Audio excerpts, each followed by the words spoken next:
congratulations Shira and Potsi. Yan. Kumbaga, sabi nga ni Direk at sabi rin ng mga press, this is one of your most dramatic character na ginawa. Ano lang masasabi nyo dun sa performance nyo rito bilang nagbigay kayo ng inspiration dun sa mga kabataan? Of course, since nowadays, mental health is a serious topic. And syempre, pinortray lang din namin, parang naging voice din kami ng mga kabataan nowadays. And of course, we just want to be an inspiration na you can seek for help anytime. Potsi. Ayun, it's really good to experience this moment with Shira.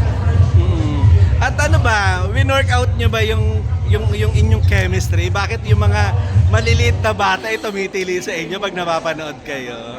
Siguro, since matagal na din po kami nag-work since matagal na mas naging comfortable lang na talaga kami sa camera and everything. And syempre yung friendship po natin. Very friendship. Si Potsi, hindi ka ba nadidevelop kay... Hindi ka ba nadidevelop kay Shira?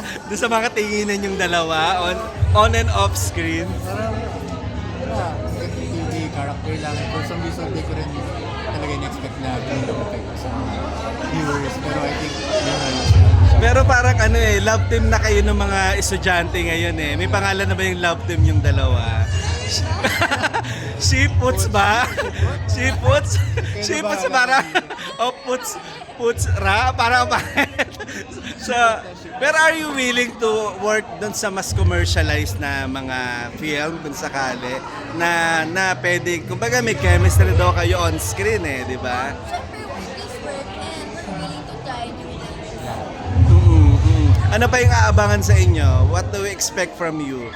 Sa mga upcoming, may mga, na ba, upcoming? Meron po kami like ongoing nakaabang-abang din. Oo, kasi pinupuri din ng mga press yung acting yung dalawa eh. Kumbaga may potential daw kayo eh, di ba? So, talaga bang, kumbaga, eto na yung gusto nyo tahakin. Alam ko naman si Shira is singing, di ba? Potsi ba? po, figure out ko pa rin, pero sa ngayon, okay naman ako. Talagang acting, no? More on ano ka ba? Talagang acting lang. Acting, dancing. Kasi this time hindi na more on rom-com eh, di ba?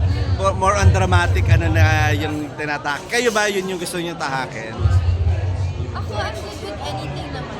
So far since, syempre, meron din po akong singing career going to artist. Hindi pa rin po nawawala yung interest ko sa career. But as of now, nakafocus pa rin po ako sa pag-film, mga acting. Potsi, gusto mo ba maging dramatic actor, leading man, parang ganyan? Ayun, kung ano pong ibigay na challenge sa akin, hindi naman ko.